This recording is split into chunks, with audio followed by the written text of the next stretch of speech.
Hey, welcome back to the party, everybody. Mark Price here with Devslopes.com. And previously, this is what you saw us do. We imported some models, some objects, textures, and it's here in our project. Now, we have a few problems, though. First off, Haunted Zombie Rush, do you think it should be nice and bright and blue outside? I mean, this looks like a happy, a happy hell, okay? I don't think hell is very happy.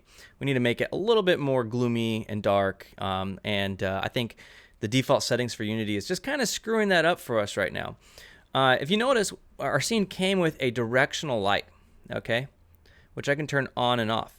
Now maybe you're thinking to yourself, wait a minute, how come when I turn off the only light in the entire scene, there's still light outside? Now, turning it off did help. It makes it look more dusk, you know. It's about to get more creepy, but we're still not quite there. And here's the reason why. Brand new projects come with a default skybox, okay? And I don't think we want a skybox, and I don't think we want the directional light. We're going to start it off pitch black, which would make more sense, I think. And also, let's talk about what we want to do. We want to make it like a Flappy Bird game, so we want to have this cool background scenery, maybe with the dungeon, that mouth-looking monster Stonehenge stuff. And then we want a foreground that's actually going to move. And so there's a little bit of playing around with things that we're going to need to do. And also, one more thing. Important part about game development is it is not a science. Like, it is, but it isn't. Like, there's a lot of art and creativity that goes into it, especially if you're an individual programmer or an indie programmer. You're going to have to do a lot of that stuff on your own. Okay, so you're going to see us fiddling around with things and moving things, okay? So if you're the kind of person who's like watching these videos and expecting everything to be perfectly moved here to this coordinate and quadrant, et cetera, you got to get that out of your head. Game development is not like that at all. It is in certain degrees when you're hard coding in some very important things like grid systems and other types of math. But for the creativity part inside of it, that's a whole different portion of the brain, and it takes some practice. So we're going to do it the way it should be done in a real game development scenario. We're going to actually fiddle with things and make it look perfect. So you can see the real deal here. All right, so I've turned off this directional light. I just don't want it. Okay, maybe we'll delete it later, but I'll leave it there for now. The skybox is causing us a problem as well. So if we go over here to our window, okay, and go to lighting, I'll pull it over here on the screen. Okay, in our scene here, we have a skybox. That's how you get to it. Okay, it wasn't in the scene. It's actually here in the settings, which is really interesting. And there's an ambient source from that skybox. So you can change it around, okay? You may not have other skyboxes, which we may not have in this project at all, and I don't think we do. So you can just say none. Okay, now notice how over here in the scene, there's nothing there, okay? It's all black. And that's what we want. We want it all black. We don't want any lighting. And don't mind this blue, because the blue is just the background of the scene. And we don't want to see that either. But it's good that it's all black, okay? So see this button here in the scene? This is the lighting. And this shows you what it's going to look like in the end. We're going to turn it off so we can actually see what's going on. And then we're just going to move some things around, okay? So this is looking really good, kind of. In fact, maybe what we'll do just for now is we will turn on the directional light back on just so we can see the game down here too, so we can see what's going on with the camera. See? That's why we didn't get rid of it, because we needed to use it. Okay, so main camera. All right, so we got a main camera here, and see where it's facing. It's facing out that way. It's facing the complete wrong way, or rather our model is going the wrong way here in the demo scene. So what I'm going to do is press E after selecting this object and hold down Command or Control to rotate it by with snap mode on, so it rotates perfectly. I think that did it. Oh no, I rotate. Yeah, I did. That's perfect. Okay, as you can see, the mouth is right there in front of you, and I'm going to click that demo scene, press W, and I'm not holding Control this time. That rotation's not. I'm just kind of eyeballing it to get the look that I want, and I'm going to go rotate it again some more. Yeah, our camera's just not in a great spot just yet. Or rather, our scene isn't. So I'm just going to, between the camera and the scene, I'm just holding down Alt to rotate it here.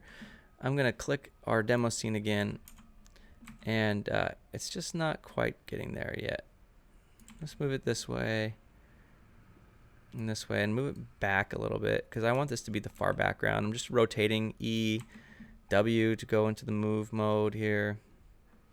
And again, it doesn't have to be perfect. It just has to be what you want, what looks good to you. Okay, so I'm gonna go ahead and start chopping away on these blocks here. There's some things behind us in the camera that we're not seeing, and so there's no point in having them in the scene and wasting precious, graphics and processing power. Although Unity is optimized to not render things that are not on the screen, it's better to get rid of them. So what I'm going to do is the things that are behind the camera, I'm just going to delete, okay? And I can do that. In fact, I'm going to get rid of the lava too. I'm going to hold down Control or Command Delete. Yes, I want to break the prefab, and I'm just going to hold down Shift and start selecting a bunch of things. In fact, you can highlight things as well too, like this, by clicking and dragging and holding Shift, and then Command or Control Delete / backspace. And we're gonna slowly chip away to see all this stuff that's back here that we don't even need. The camera's way up here, but all this stuff is right here that we don't even need. So let's just delete it. Okay, just getting rid of stuff. Keep checking where the camera is.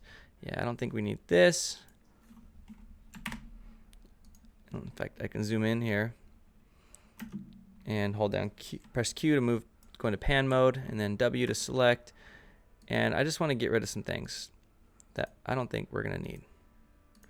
All this stuff. And if you're wondering why I'm using this demo scene, it's because I don't want to take the time to rebuild all this. BitGem has done a fantastic job in organizing these assets and making them look pretty. And so I'm going to use what's at my disposal. And this is a very common technique. Us programmers who are not as creative as the other ones need to do stuff like this sometimes to get a head start. Okay, so this is coming together. Some of these things are not very optimized. Like, look at this chain right here. That's probably not good for mobile. Okay, none of these chains are. They look good though for now. Since our game is so simple, it's probably okay. And let's take a look at our camera here. Yeah, we still got some things that we don't need. And I'm not going to make this perfect, okay? You can, if you want, make everything perfect where anything that's behind the camera is not showing. I'm not going to do that, and the reason why is for sake of time. I've taught you what to do and how to get rid of these things, and we'll call it good from there. Okay, so it's kind of coming together here.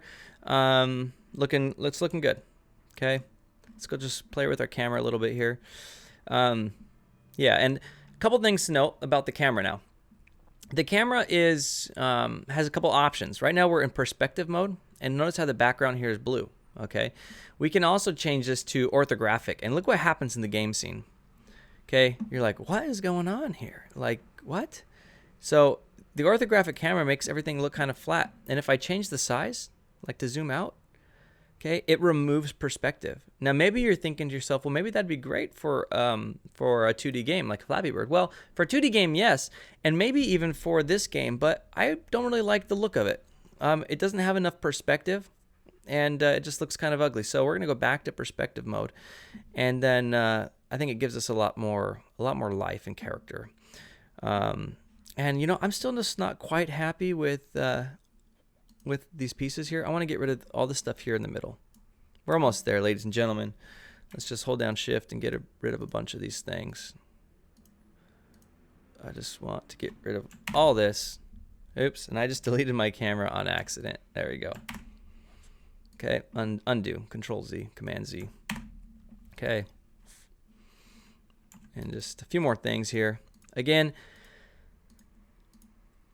if you know what we're doing here, you can feel free to speed up until we've got it all cleaned up here. I just think it's important for you to see the thought process and what I'm doing here. And in later videos, we will not be going over this all so much in depth. So here's your chance to really absorb what we're doing.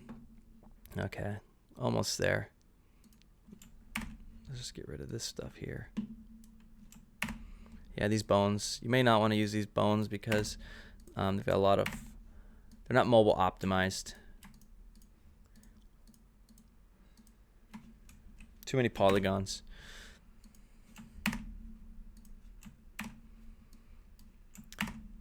Okay, we're almost there.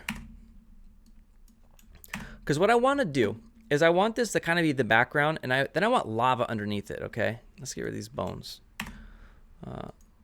I want lava flowing under our this little castle looking thing. And so let's go ahead and go to this demo scene, and let's do some more rotations on it. There we go. We're getting really close here. I don't like this archway. As you can see, it's kind of blocking the view of the mouth. So again, I'm going to press W and select this, and then Command or Control Delete. And I think it's starting to come together. I don't like this either. Let's just get rid of these guys here. There's just too many. Okay. This is really cool. So again, we're not going to have the directional light as we talked about before. So right now, this is what it's going to look like in the actual game if you run it, which is not what we want. But we're getting there. So the next thing I want to do is I want to add some lava. Okay, so we're going to go to Game Object, and we're going to create a 3D object, and we're going to create a plane. What I'm going to do is just hold down Alt and rotate to see where we are. It's a little bit too high. If we go over here to the right-hand side on the transform and click Reset, it's going to put it at 0, 0, 0. And so this is the 0, 0, 0 plane, and it's kind of where I want to keep everything, is at 0, 0, 0. So what I'm actually going to do is I'm going to take this demo scene, which we're going to call, I'm just going to call background. It's our background 3D. And I'm going to bring this up a little bit. And as you can see, our camera is now a little bit too low as well.